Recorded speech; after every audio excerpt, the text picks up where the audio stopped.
Oh, that's zoomed in. You're gonna have to edit this a little. Okay. Okay, we're here in Westlake, Ohio, starting up a new pool. Let's go over some of the operation on the system.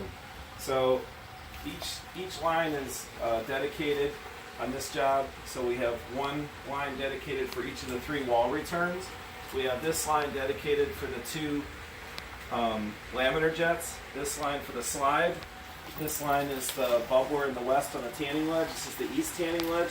This is for our Venturi skimmer, where we take 10 gallons of water through the skimmer to create 60 to 80 gallons a minute of flow without actually pulling water off of the pool. Every pool should have that, but they don't. And then on this side we have our main drain, and then in that skimmer we have another 2-inch line in the skimmer pulling another 80 to 100 gallons a minute. We have a pent air IntelliFlow pump, and so this pump is capable of returning enough water to this whole system. So from our main drain and skimmer, we have our check valve, then we have our debris canister. So all that debris that comes in through that debris debris handling main drain.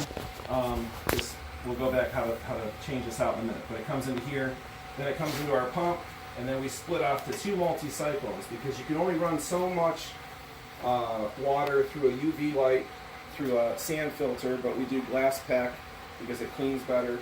And then after the filter, then we go to the heater. After the heater, then it comes back. So basically how this was set up, 1 multi-cyclone to pre-clean the UV light, and then the other multi-cyclone so that you're not just sending dirty water back to the pool. And whenever we're doing a multi-cyclone, we want to clean this water. When the pump's running, I'd like it to be on a high speed, and I can just come up at any time whenever I see anything in here, and I can do that. So I'm just going to go ahead and ramp the speed up real quick, and then so you can see how the multi-cyclone actually cleans the 16 multi-cyclonic tubes, and that's that one, and then we can clean this one as well. So we just cleaned both of those chambers, and we didn't have to take anything apart. So now the next thing is when it comes time for the filter. So we're going to base our filter on the pressure. Okay, so we've had the pool up and running a little bit. We're going to go ahead and backwash the filter. So the first thing you do before you ever touch this valve is you turn this off. Okay, so you turn your pump off. You always go clockwise. If you go counterclockwise, there's a spring in there, it'll break. It's not a matter of when, it's just, it's going to happen at some point because the way they weld these springs in there. So we go to backwash. Now we go back, we're going to go to high speed. So high speed on this system is set as 4, and we figure 3,110 RPM, which is actually a little bit less than the pump's capable of. Most pumps that are variable speed can do 3,450 RPM. So what we do is when we're backwashing, we're looking here, when this sight tube gets clean, then we're ready to stop backwashing. So it's a little dirty. It's going to take a second. Now I'm just going to stop at this point because we can get back on this.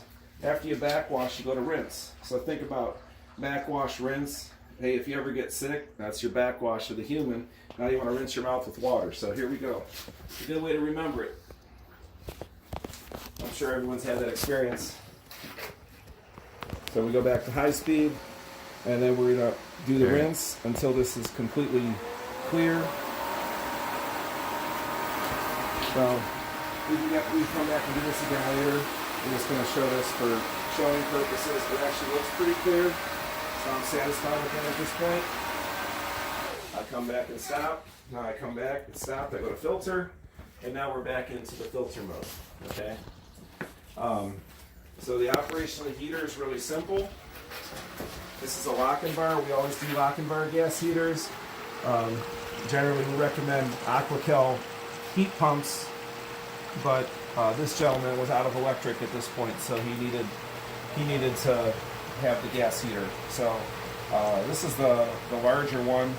It starts off at an 85.4 thermal efficiency rating, which means if you take that heater exchanger apart every 3 years and clean it, that you'll stay at that. So You never want to run a heater really much until the water is completely balanced, because the dirtier the water as it's getting heated in there, it causes extra biofilm buildup.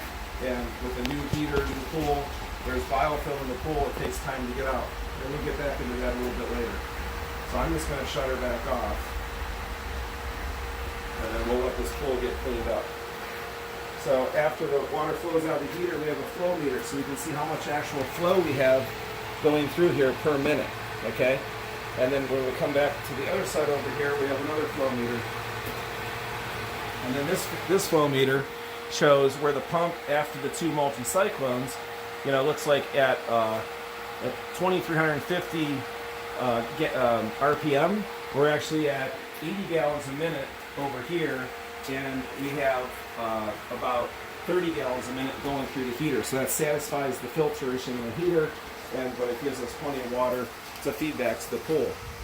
So on this one, there's another set of valves located out here. Now these are our plein air laminators. The other laminar is right over here. So we have these set up, so if he wants to change his flow, he can change it, but because we have the valves inside, we decided that the flow is good right here on these, so we're leaving those like that. But you always want to have this valve with 2 valves in the center of these. That way it's going to make the system run more efficiently. Otherwise, what you could have is you could have one goes up higher than the other, but even if it's done like this, you can at least adjust it, okay?